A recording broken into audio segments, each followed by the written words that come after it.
श्री राधे कृष्णा।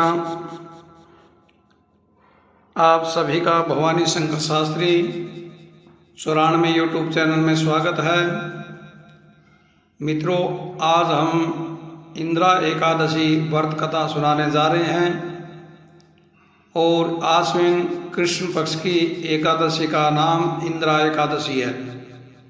तो धर्मराज युधिष्ठिर कहने लगे कि आश्विन कृष्ण पक्ष की एकादशी का क्या नाम है, इसकी विधि तथा फल क्या है, सो कृपा करके भगवान श्री कृष्ण कहने लगे कि इस एकादशी का नाम इंदिरा एकादशी है। यह एकादशी पापों को नष्ट करने वाली तथा पितरों को अधोगति से मुक्ति देने वाली होती है।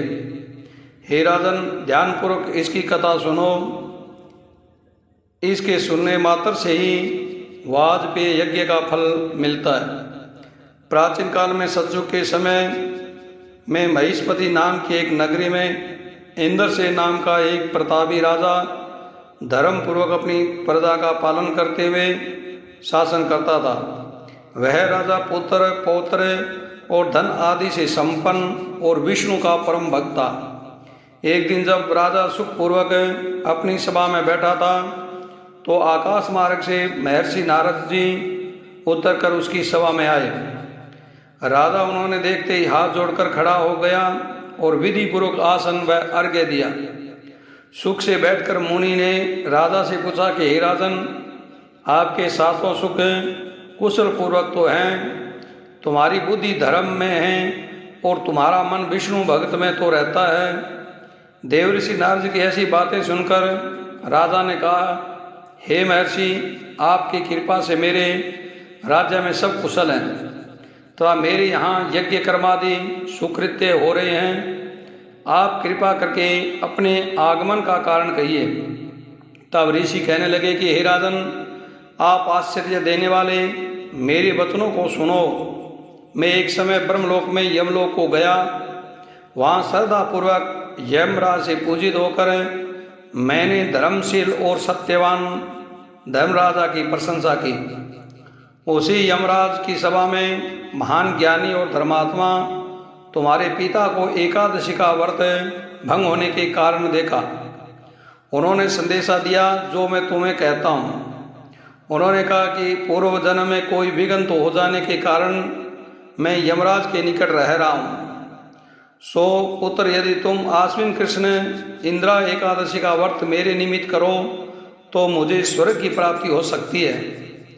इतना सुनकर राजा कहने लगा कि हे महर्षि, आप इस व्रत की विधि मुझे बताएं। नारद जी कहने लगे कि आश्विन माह की कृष्ण पक्ष की दशमी के दिन प्रातःकाल श्रद्धापूर्वक स्नान आदि से निवृत्ति होकर पुनः दोपहर को नदी आदि में जाकर स्नान करें। फिर श्रद्धापूर्वक पितरों को श्राद्ध करें और एक बार भोजन करें और प्रातःकाल होने पर एकादशी के नियमों का पालन करें। स्नान इत्यादि होकर के व्रतों को नियमों का भक्ति पूर्वक ग्रहण करता हुआ प्रतिज्ञा करें कि मैं आज संपूर्ण भोगों को त्याग कर निराहार एकादशी का व्रत करूँगा।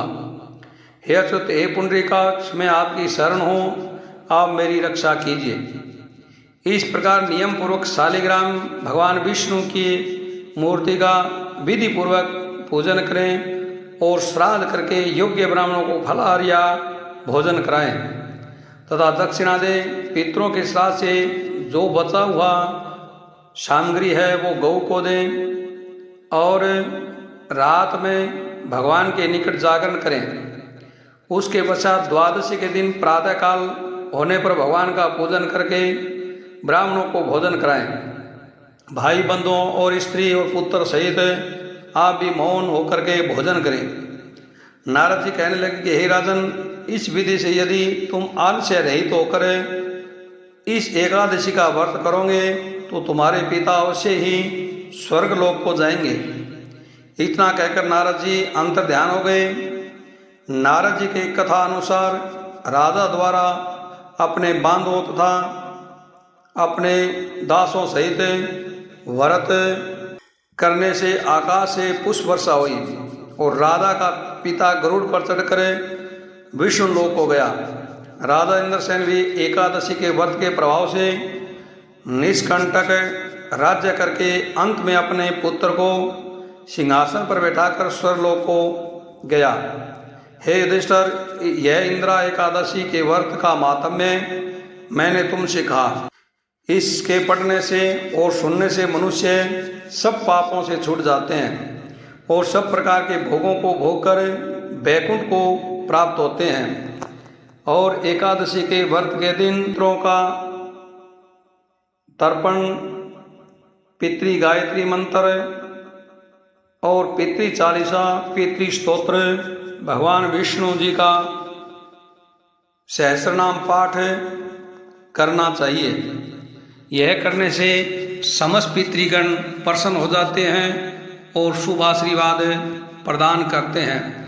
इस कथा को ध्यानपूर्वक सुन करके भगवान की आरती करें और फल प्रसाद भगवान के भोग लगा करके फल प्रसाद का वितरण करें।